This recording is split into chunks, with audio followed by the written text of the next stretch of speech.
Olá, pessoal, sejam bem-vindos a mais uma aula do curso Literatura e Sociedade, o caso Lima Barreto, certo?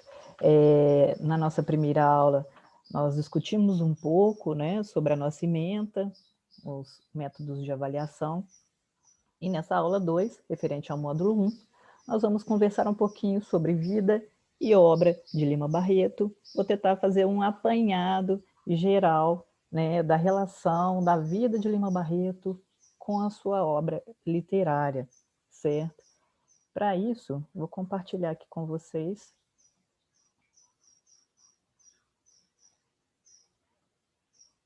um resuminho que eu fiz, tá? Sobre os dados biográficos de Lima Barreto. São dados que eu retirei do textinho do livro, né, do Francisco de Assis Barbosa, sobre a vida de Lima Barreto. O Afonso Henrique de Lima Barreto, ele nasce, pessoal, em 13 de maio de 1881, numa sexta-feira, na Rua Ipiranga, no bairro de Laranjeiras, no Rio de Janeiro, tá? Então, ele vai nascer numa sexta-feira 13, tá? 7 anos antes da abolição da escravidão. E ele é filho de João Henriques e da Amália Augusta, né? Ele é neto de escravizados pelos dois lados, tanto pelo lado do pai quanto pelo lado da mãe, certo? Alguns supersticiosos vão frisar essa característica de Lima Barreto ter nascido numa sexta-feira 13, né? E todo o azar que isso pode ter acarretado para a sua vida. Enfim, esse é um burburinho à parte, não vamos entrar no mérito da questão, tá? Esses são os pais de Lima Barreto, tá? Aqui a gente tem uma fotografia do João Henriques e também da Amália Augusta. Deixa eu só fixar essa imagem aqui para vocês na tela. Beleza?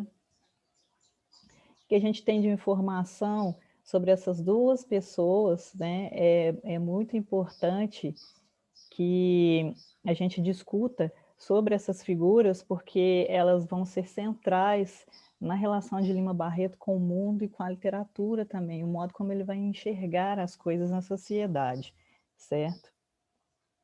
Então, vamos lá. O João Henriques, ele era filho, né, de uma antiga escrava, a Carlota Maria dos Anjos, e de um português, que era madeireiro na Rua da Misericórdia.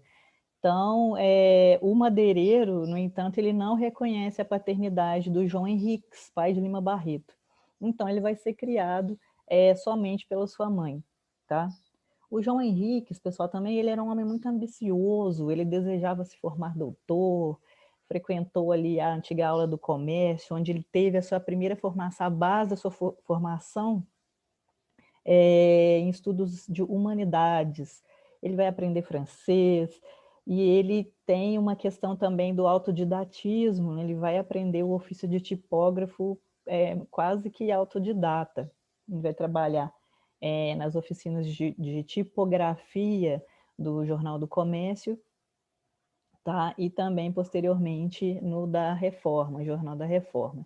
E ele vai conhecer a mãe de Lima Barreto, a Amália Augusta, né, ainda menina, na casa dos Pereiras de Carvalho, na Rua Formosa, né? A Amália Augusta era uma mulata como ele, e ela era filha de escrava de segunda geração, na casa dos Pereiras de Carvalho, e a questão da sua vivência na casa desse patriarca era que, na morte desse patriarca, eles vão alforriar todos os escravos da casa, eles vão vender um e eles vão alforriar o que eles chamavam de escravos de estimação, que eram os escravos que viviam ali dentro do lar com eles, né? Os escravos que eram mais chegados assim, à casa grande, né? Um casarão. Então, a Amália Augusta era uma dessas filhas, né, de segunda geração que fica na casa como agregada, certo? Então, ela vivia uma vida de luxo ali, tá? que os filhos do chefe dessa casa, né, forneceram para esses agregados. Então, esse episódio vai acontecer quando esses filhos eles vão migrar de São Gonçalo para a corte, para o Rio de Janeiro, tá? Então, eles vão morar num casarão com todos os agregados. A Amália Augusta, inclusive, ela recebe o sobrenome dessa família, tá? Ela recebe o sobrenome de Pereira de Carvalho, tá? Ela assinaria, quando solteira, Amália Augusta Pereira de Carvalho, tá? E ela recebeu os melhores cuidados dessa família, do patriarca Manuel Feliciano, né? Que ele era um médico, ele trabalhou na Marinha, ele participou de algumas guerras, de algumas revoltas, né, a favor do país, pela pátria. Então, ele era um homem que tinha um sobrenome de relevo, tá? Quando Feliciano morreu, a Amália e os seus irmãos, eles ficaram sob a tutela dos irmãos de Feliciano. Então, ela continua vivendo ali no casarão e recebendo o melhor de tudo, o melhor da sua formação. Ela chega a tirar diploma de professora pública, né, que era a formação que se tinha naquele momento, né, para as mulheres. Ela tira esse diploma de professora pública num colégio Santa Cândida, que ficava na Rua do Areal, ali, no antigo Rio de Janeiro, né, enquanto capital do país.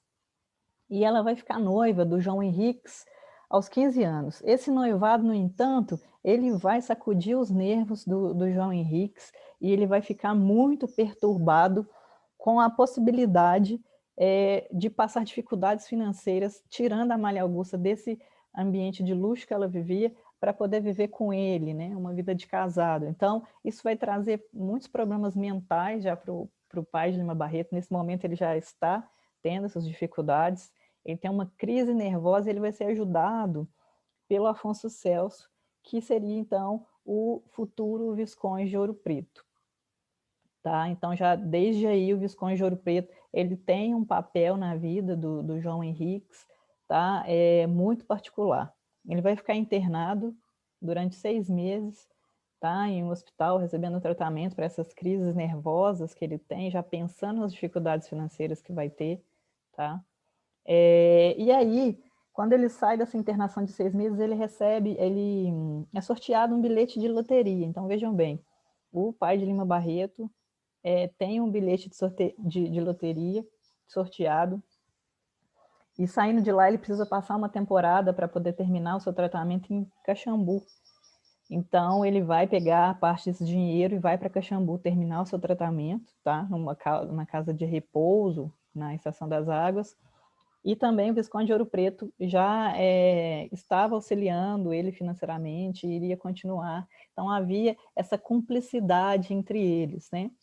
Tanto é que o Lima Barreto é apadrinhado pelo Visconde de Ouro Preto. Então, voltando dessa estadia em Caxambu, né, curando-se dessa crise nervosa que acometeu, né, os nervos de João Henriques, ele vai casar com a Amália Augusta e eles vão montar um colégio para meninas, né? O Colégio Santa Rosa, em Laranjeiras, um bairro do Rio de Janeiro, e a gente vai ser a casa onde eles vão residir por muito tempo. Então, com a vida já encaminhada, né, com a ajuda do Visconde de Ouro Preto, o João Henriques, ele começa a sonhar, ele tinha um desejo de se tornar doutor, então ele começa a pensar que essa possibilidade pode acontecer. Então, ele vai começar a sonhar com a possibilidade de iniciar os estudos, né, a formação superior na medicina, para poder melhorar de vida, para poder dar uma vida melhor para sua esposa, tá? A vida vai seguir, não sem agrúrias. A Amália Augusta vai ter vários filhos, ela perde o seu primeiro filho, tá? Depois disso, ela vai ter muitos problemas de saúde, ela vai sofrer um traumatismo, vai ter uma paralisia nas pernas, e depois disso ela vai passar a andar de muletas durante muito tempo, e depois disso ela nunca mais se restabelece por completo, tá? Ela vai continuar trabalhando no colégio, dirigindo esse colégio de meninas. Ela vai ter mais 2 filhos, que é o Lima Barreto, em 1881, e a Evangelina, em 1882. Em 84, ela tem o 4º filho, já está com a saúde muito abalada, ela não pode mais lecionar, então ela começa a ajudar o marido lavando, cozinhando, tá? Nesses trabalhos mais do lar. E essa imagem, né, do sofrimento da mãe, ela vai ficar gravada, né, na memória de Lima Barreto, tá? Em 1886, ela tem o seu quinto filho, e pela saúde já estar bem abalada, esse filho não vinga, esse filho vai morrer, e ela também logo após falece, tá? Acometida de tuberculose. Então, essa imagem do sofrimento da mãe vai mexer muito com a cabeça de Lima Barreto, e isso vai ser crucial, tá? No modo como ele vai encarar a vida a partir dali. A morte da mãe é um ponto central na vida dele. Ele vai se fechar, ele vai se sentir abandonado, né? A mãe dele morre, ele está com 6 anos de idade. Então, a partir daí, ele é criado somente pelo pai, né? Então, ele vai começar a ter crises de perseguição, tá? Ele é um menino que é sempre acometido, né, de reações severas e violentas, ele tem uma questão de uma instabilidade de humor, tá? E vários problemas com situações de injustiça e incompreensões. Então, ele vai ter esse abalo no humor. Existe um conto de Lima Barreto que se chama O Filho de Gabriela, tá? E que nós podemos pensar que esse conto revela muito, né, de uma espécie biográfica, né, de Lima Barreto. Ele parece ser um autorretrato de Lima Barreto, tá? Eu quero mostrar para vocês aqui um trechinho desse conto, tá? Para vocês poderem pensar como é que isso vai funcionar, como é que ele vai se descrever na figura desse personagem, tá?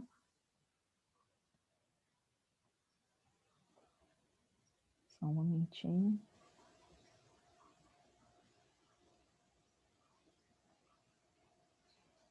Então, vamos lá. Esse aqui, vou fixar esse slide aqui. Então, é o seguinte, nesse conto, o filho de Gabriela conta a história, né, da Gabriela, do conselheiro Calaça, da sua esposa, Dona Laura, e de Horácio. Horácio é o filho dessa criada, né, a criada Gabriela, e ela está tendo um problema inicialmente ali com a Dona Laura, com a família de Dona Laura, porque o menino fica sempre doente, né, e ela está solicitando aí a Dona Laura, né, que é a sua ama, para poder levar o menino no médico, e a Dona Laura está falando que não pode, que ela precisa trabalhar, que o conselheiro tem os seus compromissos, né? E então, a partir disso, a Gabriela diz que elas têm uma discussão, né? E a Gabriela vai pedir, né? Se despedir da casa, vai deixar a casa, tá? E aí, então, a Dona Laura, né, se sente arrependida da discussão que elas tiveram e vai pedir para ela não sair, vai pedir para ela ficar, mas aí já é tarde demais, a Gabriela não fica satisfeita com essa discussão, né? E ela vai sair pela cidade para procurar uma outra casa para trabalhar.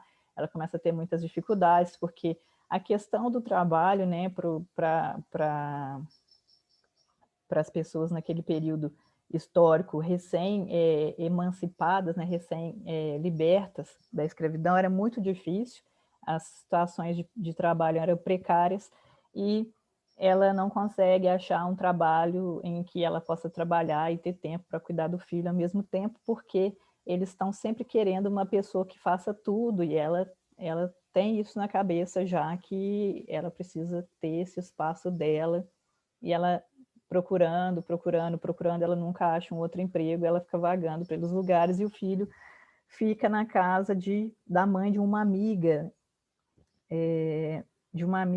da sua mãe, perdão. Então, esse menino vai ficando lá. Até então, no conto, ele não tem nome, tá? E aí chega um momento que ela vai passar um dia em frente à casa dessa ex-patroa, a Dona Laura, e a Dona Laura vai perguntar para ela: e Gabriela, tudo bem? Você conseguiu um outro trabalho? Aí ela vai dizer que não, que ela ainda está procurando, e a Dona Laura vai convidá-la novamente para trabalhar com ela como cozinheira. Ela não precisa fazer mais outra coisa, só trabalhar mesmo como cozinheira. e ela vai ficar sem jeito de recusar e vai acabar voltando para esse trabalho e levando o filho. E nesse momento, Dona Laura é acometida de um sentimento de ternura por esse filho da Gabriela, né? Da sua serva ali, né? E, e ela vai perguntar a Gabriela se esse menino já foi batizado, né? E aí a Gabriela vai dizer que não, e ela vai perguntar se o conselheiro e a dona Laura podem ser padrinhos desse menino. No que a Gabriela consente, e eles começam a pensar no nome para colocar no menino, e pensando, pesquisando, eles vão colocar o nome de Horácio. A partir daí, né, o filho de Gabriela tem o nome, a partir do apadrinhamento de Dona Laura e do conselheiro Calaça, tá? Que é um homem importante ali na sociedade. Eles vão adotar, né, eles vão apadrinhar o Horácio, e as coisas vão se passando. Pouco tempo depois que eles apadrinham Horácio, a Gabriela vai falecer, e a dona Laura vai perceber que Horácio era um menino de gene forte, de instabilidade de humor, né? Ele está sempre tendo momentos de extrema alegria e depois momentos de extrema tristeza, e ela quer entender melhor, né, esse comportamento do Horácio. E o padrinho, né, por outro lado, ele vai tolerar a presença de Horácio ali naquela casa, simplesmente por causa da esposa, que começa a ter por aquele menino, né, um grande carinho. A questão da dona Laura também, ali naquela casa, que ela é infeliz no casamento, ela se casou, assim como o conselheiro, apenas para mostrar à sociedade, né, que ela era uma mulher casada e séria, e o conselheiro também se casou, né, mas para se colocar na sociedade como um homem respeitoso, e eles convivem ali com essa questão de dificuldade no casamento, o conselheiro sempre sonhando em angariar um emprego melhor, né, ganhar mais, ser mais reconhecido, ele vive para o trabalho, enquanto a dona Laura,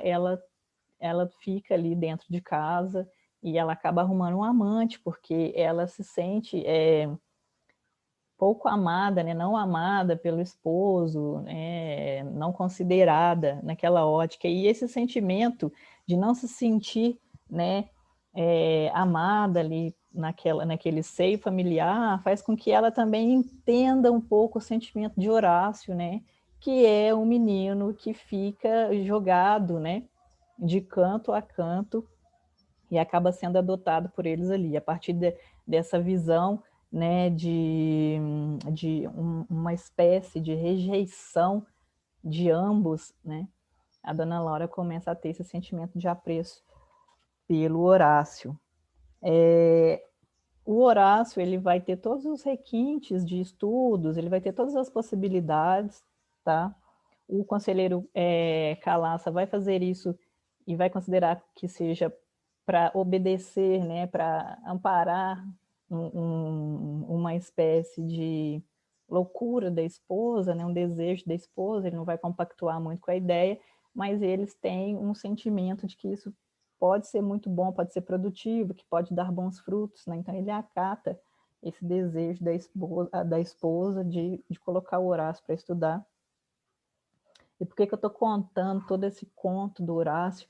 Porque as características psicológicas do Horácio, que é esse filho dessa escrava, né, que falece, ele é apadrinhado por esse casal, ele reflete muito da personalidade de Lima Barreto e também da sua história, né? Os personagens da literatura de Lima Barreto são como personagens do Lima Barreto, né? São vários Limas, né, transmitidos ali naquelas histórias. Existe um ponto aqui desse conto que é muito interessante, porque o pequeno Horácio, ele vai estudar, né, ele vai receber estudos desse padrinho, né, conselheiro, e existe um ponto em que ele vai fazer essa denúncia dessas questões, né, de classe e raciais que ele vai enfrentar, que é um evento em que ele pega o bonde, né, para poder ir para a escola, e ele vai comentar, né, como é que ele se sentia sendo um negro, né, no meio ali dessas possibilidades, né, de estudos, de se tornar uma pessoa melhor. E o trechinho vai dizer o seguinte: a viagem de bonde ele a fazia humilde. O narrador está contando para a gente como é que ele se sentia. Espremido a um canto do veículo, medroso que seu paletó roçasse as sedas de uma rechonchuda senhora, ou que seus livros tocassem nas calças de um esquelético capitão de uma milícia qualquer. Pelo caminho, arquitetava fantasias, seu espírito divagava sem nexo. Tá? Na sua cabeça ainda infantil, em que a fraqueza de afetos próximos concentrava o pensamento, a imaginação palpitava, tinha uma grande atividade, criando toda espécie de fantasmagorias que lhe apareciam como fatos possíveis virtuais. E aqui a gente tem essa dificuldade, né, que ele já começa a perceber desde cedo na imersão social, né, o negro na sociedade, naquele período em que vivia Lima Barreto. Todas essas questões do preconceito racial, né, de se colocar no meio dos outros ali naquele bonde, e a possibilidade de ele sofrer um preconceito, né, da questão dos olhares que vão ser destinados a ele, e essa questão, quando ele se coloca encolhido no ônibus, né, essa espécie de encolhimento, né, é um sentimento, na verdade, generalizado, que a gente pode colocar para outras situações, né, da vivência, da imersão social, das pessoas racializadas naquele período, né, na Primeira República. Uma outra questão que é muito interessante aqui, e que vai ao encontro, né, da vida de Lima Barreto mesmo, desse pequeno Horácio do conto O Filho de Gabriela, é que o Horácio ele tem as melhores possibilidades de estudo, mas ele não consegue entender as coisas que se passam ali naquele universo de estudos, né? O pequeno Horácio, ele vai entender que aquele momento vai ser muito triste para ele, tá? E aí existem alguns pontos aqui que eu vou ler com vocês, só para a gente entender como é que isso aparecia, tá? Como é que isso aparece no conto. Eram-lhe as horas de aula um bem triste momento. Não que fosse vadio, estudava o seu bocado, mas o espetáculo do saber, por um lado grandioso e apoteótico pela boca dos professores, chegava-lhe tisnado e um quê desarticulado. Não conseguia ligar bem umas coisas às outras. Além do que tudo aquilo lhe aparecia solene, carrancudo e feroz. Um teorema tinha um ar autoritário de um réglo selvagem, e aquela gramática cheia de regrinhas, de exceções, uma coisa cabalística e caprichosa e sem aplicação útil. O mundo parecia-lhe uma coisa dura, cheia de arestas cortantes, governado por uma porção de regrinhas de 3 linhas, cujo segredo e aplicação estavam entregues a uma casta de senhores, tratáveis uns, secos outros, mas todos velhos e indiferentes. Então, o que a gente tem aqui já é essa percepção do lugar dele no mundo, tá? O Lima Barreto, no caso aqui, no conto de Horácio, tá? O pequeno Horácio, assim como o Lima Barreto, ele também não se encaixa ali naquele mundo de letrados, do mundo dos gramatiquês, né, dos literatos. E aí esse conto ele vai refletir bem essas percepções, né, éticas e estéticas da literatura barretiana também. Certo? É muito interessante esse conto, porque ele vai trazer várias das percepções que atravessavam, né, muitas das angústias de Lima Barreto, que a gente vai ver nas crônicas, que a gente vai ver em outras obras que ele vai produzir. Tá? Um outro ponto que eu acho interessante ressaltar desse conto é do cansaço que o pequeno Horácio, filho de Gabriela, essa escrava, né, recém-alforriada, o cansaço que ele tem de tentar entender o mundo, de tentar entender esse universo do saber, porque ele tinha um desejo de saber, mas ele tinha dificuldades, tá? E ele não compreende, isso gera um cansaço extremo nele. Então, ele ficava sempre triste com essa situação. E tem um ponto aqui no conto que vai dizer o seguinte: com afinco estudava, lia os compêndios, mas não compreendia, nada retinha. O seu entendimento como que vazava, voltava, lia, lia e lia, e em seguida virava as folhas sofregamente, nervosamente, como se quisesse descobrir, seguida, como se quisesse descobrir, debaixo delas, um outro mundo cheio de bondade e satisfação. Horas havia que ele desejava abandonar aqueles livros, aquela lenta aquisição de noções e ideias, reduzir-se e anular-se. Horas havia, porém, que um desejo ardente lhe vinha saturar-se de saber, de absorver todo o conjunto das ciências e das artes, ia de um sentimento para o outro, e foi vã a agitação, não encontrava solução, saída, a desordem das ideias e a incoerência das sensações não lhe podiam dar uma e cavavam-lhe a saúde. Tornou-se mais flébil, fatigava-se facilmente. Ele vivia irritado e nervoso, não sabia contra quem. Isso vai muito ao encontro, né, da característica da obra de Lima Barreto, que é essa obra que incomoda, que é essa obra que vai pensar a literatura sobre um outro ponto de vista. Então, essa figura de Horácio é muito interessante para a gente entender a estética barretiana, tá? Então, seguindo aqui, vou interromper o compartilhamento para a gente adiantar um pouco aqui e vamos pensar, então, a respeito agora da vida de Lima Barreto, tá, pessoal? Vamos falar um pouquinho da sua vida, do contexto e da figura ambivalente que foi o Lima Barreto, tá? Vou projetar aqui para vocês uma fotinha do Lima, em 2 momentos da sua vida, tá? Opa. Aqui a gente tem o Lima Barreto, nessa primeira fotinha aqui, em meados de 1918, tá? Aqui a gente tem o Lima Barreto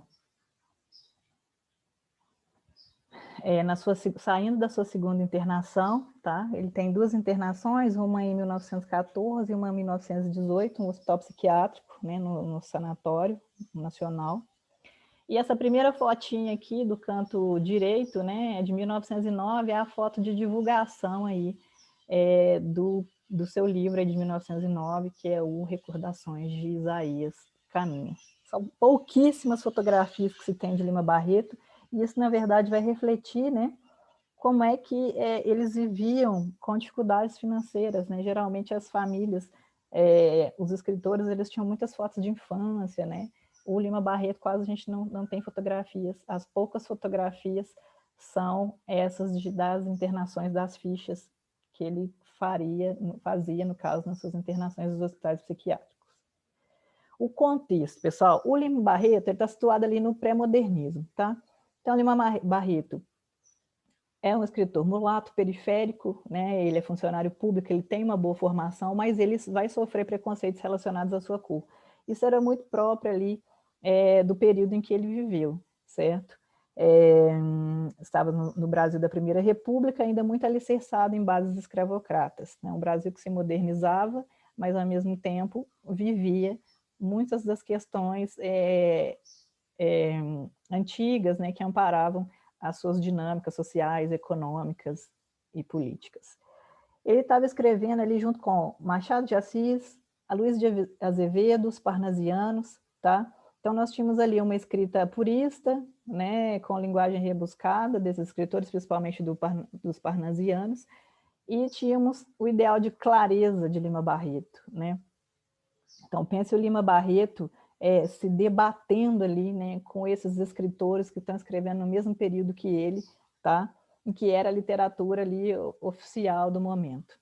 O Lima ele vai defender uma linguagem mais fluida, popular, uma espécie de disputa mesmo no campo da linguagem, né? Então, nós temos o ideal de pureza versus o ideal de clareza. Essa é a disputa que se travava no momento ali de produção da literatura de Lima Barreto. Tá?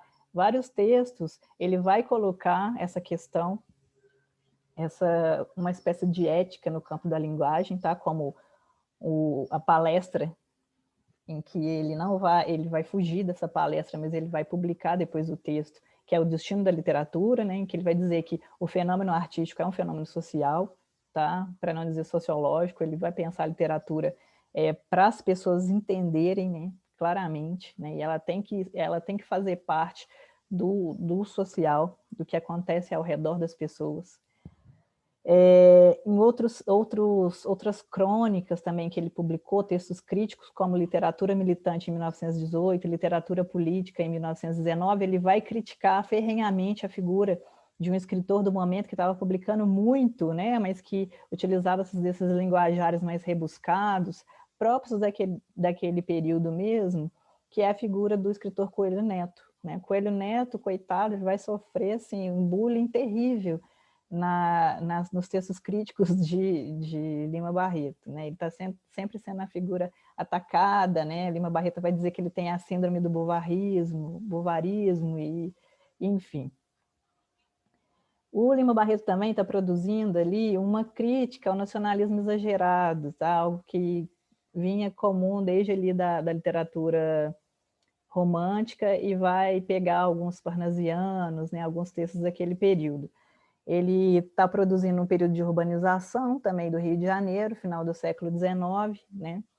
Então, nós temos uma urbanização que vai levar em consideração o modelo de urbanização francês, né? Em que você vai pensar uma forma mais racionalizada de cidade, né? Ruas mais amplas e largas, e esse ideal de racionalização da cidade vai fazer com que haja a expulsão, né, das pessoas, dos cortiços, das pessoas, né, de aquisição financeiras mais baixas do centro da cidade, jogando essas pessoas para os pontos periféricos da sociedade, né, da cidade do Rio de Janeiro, e aí nós temos também essa imagem da destruição dos cortiços, né, e a marginalidade que vai ser operante a partir daí na vida dessas pessoas e também na vida de Lima Barreto, que ele vai ser uma pessoa que vai ser jogada também para viver na periferia, tá? Uma outra questão da obra de Lima Barreto, da vida de Lima Barreto, que ele vai participar da celebração de uma missa campal pela celebração da abolição da escravatura, né? Ele vai guardar uma memória familiar também dramática do golpe de 15 de novembro de 1889, da ditadura que se segue do governo duríssimo, do governo do Floriano Peixoto, Marechal Floriano Peixoto. Em 1895, ele inicia seus estudos no Liceu de Niterói. Em 1897, ele faz os seus estudos na Politécnica, tá? Na Escola de Engenharia. Ele já começa a flertar ali com o jornalismo, vai começar a escrever sobre a cidade do Rio, principalmente sobre a Rua do Ouvidor, né? Sobre os pontos periféricos da cidade. Ele vai sofrer diversas dificuldades ali relacionadas a preconceito, racismo dentro da própria universidade, tá? E vai ter uma fase tenebrosa da vida do Lima Barreto, em que ele vai precisar abandonar os estudos também, né? E isso deixa ele muito revoltado, que seria ali por volta de 1902. O pai de Lima Barreto ele vai enlouquecer, né? Ele tem uma crise nervosa, ele tem que abandonar os estudos ali na Politécnica para poder morar no subúrbio, porque eles começam a ter dificuldades financeiras, e cuidar do seu pai também. Em 1903, devido a todas essas dificuldades que eles têm econômicas, né, ele vai prestar um concurso para um cargo do período, né, um cargo burocrático, que era o cargo de amanuense da Secretaria de Guerra. Então, ele é um cargo que ele vai ocupar até a sua aposentadoria. Ele se aposenta cedo também, porque ele também vai ter vários problemas relacionados a crises nervosas, e também vai ter o problema de alcoolismo, né, que vai acometer o Lima Barreto. Então, ele se aposenta cedo, né, ele se aposenta em 1917. Ele vai ser internado em dois momentos, 1914 e 1918, tá? É importante salientar que ele é internado num sanatório nacional, né, hospitais psiquiátricos do período, mas que ele não tinha diagnóstico de loucura, né, o problema dele era o alcoolismo, e anteriormente todos esses casos, né, que fugiam a regras da sociedade muito bem definidas, eles eram colocados tudo no mesmo espaço, que eram os sanatórios, tá? Então é muito interessante a gente pensar também nessa condição de vida aí, no início aí do Brasil República, né? O Lima Barreto ele vai falecer em 1º de novembro de 1922, tá? Então ele falece quando o movimento modernista está iniciando a todo vapor. Ele chega a conhecer algumas figuras do movimento modernista, mas ele também tem um certo embate, existem algumas tensões em que ele não vai concordar com a estética dos modernistas, isso a gente vai ver mais para frente. Quero projetar mais uma telinha aqui para vocês, que seria a ideia da figura ambivalente que foi Lima Barreto, certo? Deixa eu ampliar aqui para vocês verem melhor. Então é isso. O Lima Barreto, pessoal, era uma figura ambivalente, tá? Por quê? Vocês começaram a perceber, tô clicando no lugar errado, vocês começaram a perceber que o Lima Barreto, ele existia alguns pontos de tensão, né? Eles colocavam em atrito muito facilmente com o momento em que ele vivia, com a sociedade em que ele vivia, com os literatos da época, tá? Então, como vai apontar a Lilia Schwartz, que é uma pesquisadora que tem olhado muito para a obra do Lima Barreto, e ela vai publicar um livrinho, né, que vai reunir alguns estudos sobre a sua obra, o Triste Visionário, e ela vai falar que esse triste, né, era um adjetivo que o próprio Lima se dava em todos os contextos, né, um adjetivo também que o Policarpo Quaresma, em Triste Fim de Policarpo Quaresma, ele vai ganhar do Floriano Peixoto, né, quando ele vai propor instituir o Tupi-Guarani como a língua nacional, tá? Como a língua a ser falada no país naquele momento, e o visionário está sempre ligado a essa questão de quem pensa para frente, mas se formos pensar nessa ideia de visionário na obra do Triste Fim de Policarpo Quaresma, ele pode ser colocado também numa significação, né, de uma pessoa que é alienada, né, o visionário que ele está ali viajando em outro mundo. Então, o Lima Barreto para Lilia Schwartz, e a gente vai poder comparar isso aqui, lendo os textos de Lima, é que ele era um triste visionário, tá? O Lima, ele era contra o feminicídio. Olha as ambivalências de Lima Barreto. Ele era contra o feminicídio, ele produzia algumas colunas, né, contra a morte das mulheres naquele período, mas ele era também contra o feminismo. Ele achava que o feminismo daquele momento não levava em consideração as mulheres trabalhadoras, que era um feminismo de vitrine e que simplesmente estava pegando ali os saberes, as discussões internacionais e trazendo para o Brasil sem olhar para a nossa realidade.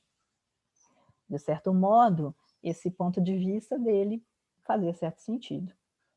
Ele era contra os literatos, mas ele tentou entrar na Academia Brasileira de Letras 3 vezes, e todas as vezes em que ele era recusado, ele fazia críticas ferozes, né, sobre esses literatos. Ele era contra o futebol, mas ele criou uma liga, né, de futebol que não deu muito certo. O Lima Barreto ele tinha uma visão, ele escrevia ali no Entre Guerras, de 1918 a 1920, ele tinha uma visão ali naquele momento que o futebol ele instigava muito ódio, tá? Que ele só instigava briga, e ele não gostava de futebol por isso. E nada mais atual a gente pensar, né, em todas essas questões que estamos vivendo atualmente, com a questão do futebol, os preconceitos raciais, homofobia, né, no ambiente aí futebolístico. Então, o Lima Barreto era esse cara que estava vivendo à frente de seu tempo. Aqui eu trouxe algumas das obras do Lima Barreto, tá? A gente vai discutir brevemente algumas delas, por não termos muito tempo de discutir nessa aula especificamente, mas durante o curso nós vamos adentrar em alguns movimentos aí da escrita de Lima Barreto. Recordações de Isaías Caminha, em 1909, Triste Fim de Policarpo Quaresma, em 1911, Nume Ninfa, em 1915, Vida e Morte de M. J. Gonzaga de Sá, em 1919, Os Brusudangas, 23, e aí temos os livros que foram publicados postumamente, alguns deixados, né, pela metade, outros reunidos posteriormente, né, como Clara dos Anjos, né, ele chegou a publicar alguns trechinhos em folhetinhos, e depois as outras partes foram reunidas para formar o livro é publicado só em 1948, ele já não era mais vivo. Diário Íntimo, de 1953, foram trechos reunidos de um diário que ele tinha, algumas anotações. O Cemitério dos Vivos, né, que é o diário que ele escreve ali dentro das instituições psiquiátricas pelos quais ele passou, né, o Sanatório Nacional. É um livro inacabado também, tá? Temos alguns trechinhos. E nós temos também o Legado Crítico, né? A gente vai trabalhar muito aqui com impressões de leitura e outros textos, que é um livro organizado pela Beatriz Rezende, que vai trazer várias das crônicas que ele publicou ao longo da vida, tá? Então, vamos lá. O Lima Barreto, pessoal, ele tem uma característica na sua obra, que é essa ferocidade, essa violência, né, para com as mazelas, para com as injustiças do país, tá? Então, o Lima Barreto vai produzir uma literatura militante. Já no início ali do século XX, né, ele vai ter coragem de denunciar o racismo na sociedade, a falácia que era essa primeira república, né, um país recém-saído aí da monarquia, e se intitulando republicano, mas que estava ainda alicerçado nas bases escravocratas, né?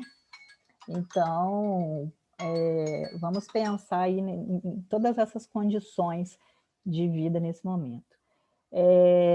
Eu vou ressaltar aqui, por exemplo, como é que isso vai aparecer, né, essa questão da denúncia do racismo e das mazelas do país naquele momento, em Recordações do Escrivão Isaías Caminha, que é a sua primeira obra de 1909. Tá? Ali, já nessa obra, o Lima Barreto faz uma dura denúncia da imprensa e também do racismo. Sobre a questão do racismo, né, eu vou trazer um trechinho aqui para a gente poder ler e verificar como isso acontecia, que é: o Isaías Caminha, nessa obra, ele era um menino negro que vivia nos subúrbios, tá? Então, podemos comparar isso com a realidade de Lima Barreto também. E ele vai pegar um trem com destino ao centro do Rio de Janeiro, tá? E aí, em uma das paradas desse trem, ele vai até um bar para pedir uma bebida ali e vai dar esse dinheiro, vai dar o dinheiro para pagar, né, ao dono do bar. E o dono do bar vai ficar de dar o troco para ele, mas demora muito e acaba chegando um outro menino louro que vai acabar de entrar, dar o dinheiro e vai cobrar seu troco logo, e o dono do bar vai atender ele e vai deixar o Isaías Caminha de lado, e o Isaías Caminha vai reclamar, né? Poxa, por que você atendeu ele prontamente e está, né, dificultando a entrega do meu troco aqui? E aí, a partir disso, vai gerar toda uma tensão, né? Eu trouxe aqui o trechinho em que essa cena vai acontecer, tá? Então, vamos lá. O trem parara e eu abstinha-me de saltar. Uma vez, porém, o fiz. Não sei mesmo em que estação. Tive fome e dirigi-me ao pequeno balcão onde havia café e bolos. Encontravam-se lá muitos passageiros. Servi-me e dei uma boa nota a pagar. Como se demorasse em trazer-me o troco, reclamei. Oh!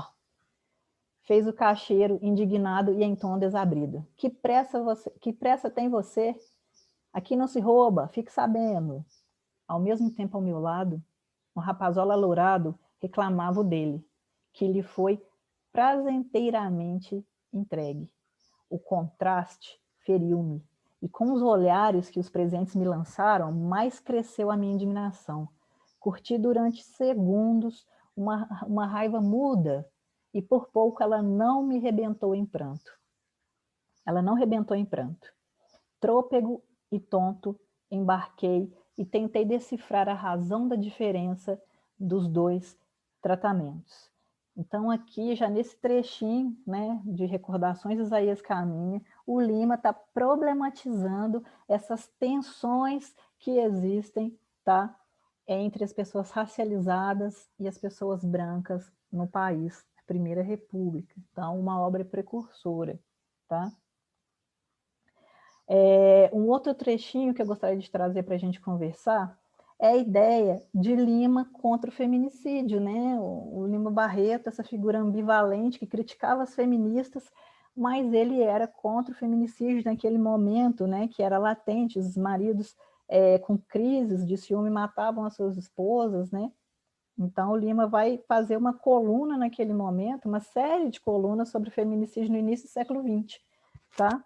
Então eu trouxe um trechinho aqui de uma dessas colunas para a gente poder ler, que foi publicado ali na coluna, no jornal Vida Urbana, em 1915, e o trechinho vai dizer o seguinte, é Lima, cronista, tá? Todas as considerações que se possam fazer tendentes a convencer os homens de que eles não têm sobre as mulheres domínio outro que não aquele que venha da afeição, não devem ser desprezadas. Esse obsoleto domínio à valentona do homem sobre a mulher é coisa tão horrorosa que enche de indignação. O esquecimento de que elas são, como todos nós, sujeitas a influências várias que fazem flutuar as suas inclinações, as suas amizades, os seus gostos, os seus amores, é coisa tão estúpida que só entre selvagens deve ter existido. Todos os experimentadores, observadores dos fatos morais têm mostrado a inanidade de generalizar a eternidade do amor. Pode existir, existe, mas excepcionalmente, e exigi-la nas leis ou a cana de revólver é um absurdo tão grande como querer impedir que o sol varie a hora do seu nascimento. Deixem as mulheres amar à vontade, não as matem, pelo amor de Deus. Então, aqui, Lima fazendo um manifesto contra o feminicídio em 1915. Então, pensem a atualidade disso tudo, né? Pensem a atualidade da discussão sobre o futebol, pense a atualidade sobre a discussão sobre as questões sociais no país, pense a atualidade sobre a questão da discussão do feminicídio, pessoal. E aí a gente tem uma demora no reconhecimento de sua obra, né? O Lima Barreto vai começar a ter sua obra reconhecida a partir da publicação desse livrinho que reúne a obra de Lima Barreto, que é do Francisco de Assis Barbosa, que a primeira edição é de 1952, tá? E aqui a gente tem uma edição mais recente, que é da Autêntica Editora, e a gente está trabalhando com ela aqui também, para poder entender, né, os meandros da vida de Lima Barreto, né, em relação à literatura, e a gente teve também o evento da Flip, né, que homenageou o Lima Barreto em 2017, né? Então começa-se recentemente a discutir a obra de Lima Barreto tardiamente, né? Mas que bom que estamos trazendo essa figura singular que foi Lima Barreto para poder conversar sobre. Para poder finalizar e fecharmos essa primeira aula de hoje, eu trouxe alguns trechinhos dessa palestra, O Destino da Literatura, tá? Que foi publicado inicialmente aqui. Eu trouxe a informação, vou colocar para cima aqui, em 1920, tá? O Lima Barreto, essa palestra ela foi escrita porque ele foi convidado a palestrar numa cidade do interior de São Paulo. Ele vai para lá ficar um tempo para poder tentar amenizar os problemas que ele estava tendo com o alcoolismo. Ele é convidado por um médico que o atende em uma das suas crises, né, com problemas de alcoolismo, e ele vai para lá e esse médico, poxa, por que você não faz uma palestra aqui sobre literatura, né? Lima Barreto já tem toda uma tradição de que ele odiava público, odiava falar em público, ele odiava esses eventos literários, né, pomposos. E aí, no dia que ele marca tudo, poxa, eu vou sim, vou fazer essa palestra, ele escreve o texto, e no dia ele acaba fugindo da palestra, vai beber, ele é encontrado por esse médico jogado na rua lá no interior dessa cidadezinha em São Paulo, e aí ele não consegue conversar sobre, volta para o Rio de Janeiro, assim, tristíssimo, né? Muito decepcionado que ele acabou fazendo isso. mas já era previsto porque ele tinha pavor de público. E nesse texto aqui, né, nesse escrito, que seria a palestra dele, ele vai dizer isso, ele vai colocar para a gente o que é para ele o sentido de literatura e que é fundamental para a gente nesse curso, tá? Então vamos lá. Eu trouxe algumas notinhas, eu vou discutindo, vou passando, a gente vai discutindo. Esse é o início da palestra e que eu acho muito interessante a gente se atentar, porque aqui está o começo de tudo. O Destino da Literatura é como se fosse um manifesto da dicção da obra barretiana, tá? E ele começa do seguinte modo, em primeira pessoa. Minhas senhoras e meus senhores, é a primeira vez que faço o que nós brasileiros convencionamos chamar conferência literária, na forma que nós o naturalizamos. É um gênero de literatura fácil e ao mesmo tempo difícil. Isso porque ele não só exige de quem o cultiva saber nas letras, habilidade no tratar o assunto, elegância na exposição, mas também porque impõe outras qualidades ao conferencista, que quase de nenhum valor para o sucesso nas demais modalidades de atividade literária são, entretanto, capitais e indispensáveis para nele se obter um bom resultado. Pede tal gênero ao expositor desembaraço e graça, distinção de pessoa, capricho no vestuário e, quem sabe lá, beleza física e sedução pessoal. Então perceba os ares de ironia aqui já no início aí do pensar, né, sobre a literatura que está sendo produzida no Brasil naquele momento a partir do olhar de Lima Barreto. É o critério nacional de que tenho muitas provas nas torturas porque tem passado aqueles meus amigos e confrades aos quais Deus galardoou em tão raras virtudes. Explico-me. O meu belo camarada O.M. canta as cigarras com voz melhor, menos estridente e mais suavemente amorosa do que aquela com que esses insetos o fazem quando inspirados pelos crepúsculos aloirados do estio. Ele possui em alto grau a segunda série de qualidades do bom conferencista a que acima aludi. O auditório de suas conferências é monopolizado pelas moças e senhoras. Então, o que ele está colocando aqui é que esses literatos conferencistas, né, eles têm que ser bonitos, né, eles têm que saber falar bem, e geralmente essas conferências, elas são lotadas de mulheres, né, que vão, na verdade, ficar ali passando pano para esses homens pomposos. E é disso que ele está tentando o tempo inteiro fugir, até porque ele não se enquadra nesse papel. Um outro meu amigo, que é excepcionalmente lindo e louro, embora da Terra do Sol, de ser de sólidas conferências nas salas do Tom do Rio de Janeiro, foi proibido de continuar a fazê-las pela respectiva esposa, porque em uma das vezes esta não viu no auditório um só homem. Tudo eram moças e senhoras.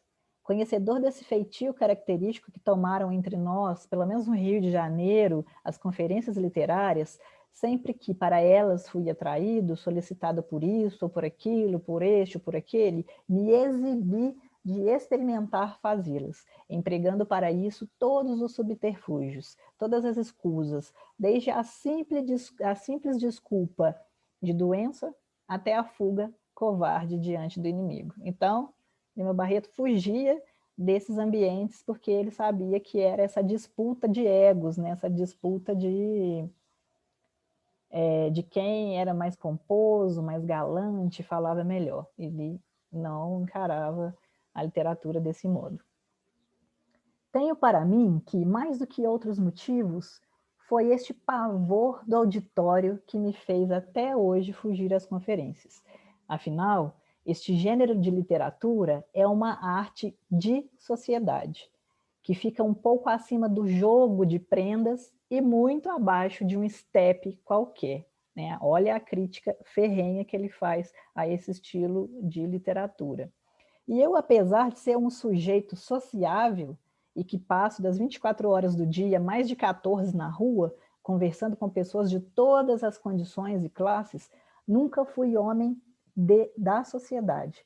Sou um bicho do mato. Então, aqui ele coloca essa distinção entre a literatura como uma arte de sociedade, tá? E essa questão do sujeito sociável. O sujeito sociável nem sempre é um sujeito que vai se sentir confortável nesse ambiente, né, dos literatos, dessa literatura de sociedade, tá? É como se fosse uma literatura que tivesse ali códigos internos de relação, muito ligados às questões de classe e de raça também. Tem sido para mim desvantajoso esse proceder, pois conforme me hão dito confrades autorizados, é a palestra aliteratada o mais proveitoso gênero de literatura que se pensa cultivar no Brasil. Então, Lima Barreto aqui está colocando uma crítica ferrenha de que a literatura no Brasil é só essa literatura que vai colocar essas pessoas com egos inflados diante da cena, né, para poder falar sobre as suas obras, esse monopólio. E ele vai falar também nesse manifesto, né, que é o destino da literatura, sobre o que é o belo. Né? Para o Lima Barreto, o belo, a arte, literatura salutar, tem o poder de transformar a ideia, o preceito, a regra em sentimento. Né? E aí, mais uma vez, o Lima Barreto, que é esse cara rebelde, anarquista das regras, né? Ele vai colocar o belo como aquilo que foge das regras, que se incorpora na noção de sentimento, tá? E aí, continuando, ele vai dizer, e mais do que isso, torná-lo assimilável à memória, de incorporá-lo ao leitor, em auxílio dos seus recursos próprios, em auxílio de sua técnica. Então, a literatura é aquilo que tem que chegar ao leitor, que o leitor possa assimilar, não é aquilo que vai colocar o texto para além das capacidades de apreensão das pessoas, principalmente daquele período. Mais do que nenhuma outra arte, mais fortemente possuindo essa capacidade de sugerir em nós o sentimento que agitou o autor, ou que ele simplesmente descreve, a arte literária se apresenta como um verdadeiro poder de contágio, que a faz facilmente passar de simples capricho individual para traço de união, em força de ligação entre homens, sendo capaz, portanto, de concorrer para o estabelecimento de uma harmonia entre eles, orientada para um ideal imenso em que se soldem as almas, aparentemente mais diferentes, reveladas, porém, por ela, como semelhantes no sofrimento da imensa dor de serem humanos. Então vamos pensar aqui na literatura, né, nesse manifesto de Lima Barreto, na literatura como um ato de solidariedade, a literatura que vai alcançar o outro, que vai se colocar no lado do outro, tá? E ele continua, mais do que qualquer outra atividade espiritual da nossa espécie, a arte, especialmente a literatura, a que me dediquei e com que me casei, mais do que ela, nenhum outro meio de comunicação entre os homens, em virtude mesmo do seu poder de contágio, teve, tem e terá um grande destino na nossa triste humanidade. Então, a literatura, para o Lima Barreto, ela só é literatura se pensar nessa quebra das regras, dos paradigmas, e se colocar no lado dos sentimentos, no lado das alteridades, tá? E aí, continuando, a arte, tendo o poder de transmitir sentimentos e ideias sob a forma de sentimentos, trabalha pela união da espécie. Né? A arte, a questão da literatura e da arte, para o Lima Barreto, ela não se coloca no âmbito do individual, do egoísta, né?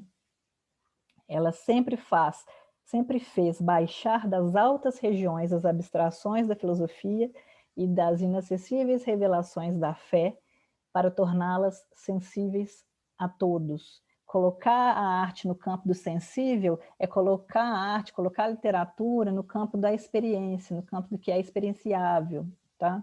As verdades que interessavam e interessam a perfeição da nossa sociedade, ela explicou e explica a dor dos humildes, aos poderosos e as angustiosas dúvidas destes. Aqueles ela faz compreender uns aos outros, as almas dos homens, dos mais desencontrados nascimentos, das mais dispersas épocas, das mais divergentes raças, certo? Então ele coloca a literatura como esse ponto de encontro entre diferenças, tá?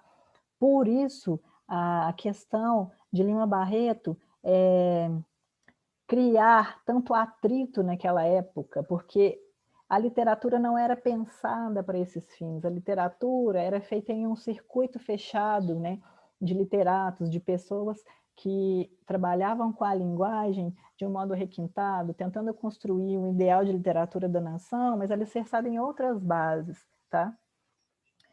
E aí, seguindo aqui, no textinho do Lima Barreto, o Destino da Literatura, ele diz: fazendo-nos assim tudo compreender, entrando no segredo das vidas e das coisas, a literatura reforça o nosso natural sentimento de solidariedade com os nossos semelhantes, explicando-lhe os defeitos, realçando-lhes as qualidades e zombando dos fúteis motivos que nos separam uns dos outros. Então, vamos pensar na literatura, né, esse manifesto de Lima Barreto, como um ato natural de um sentimento de solidariedade.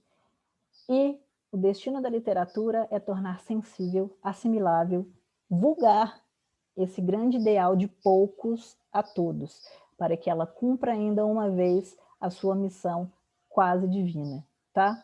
Então, finalizando aqui, Lima Barreto coloca a literatura como algo que tem que atingir a todos, que não deve ser privilégio apenas de uns, assim como também as relações sociais estão ali atravessadas, né, cheia de preconceitos, cheia de ideais corrompidos de república, né, desse apagamento democrático do que é uma república. Lima Barreto quer colocar em contato, né, a literatura com o ambiente social em que se vive, né? Colocar a literatura à disposição, assimilável a todos, tá? Então, terminamos aqui essa explanação acerca desse manifesto quase da literatura de Lima Barreto, e em seguida vocês vão realizar, né, uma atividade, conversar sobre essa aula de agora no nosso fórum, no Google Classroom, e até a próxima.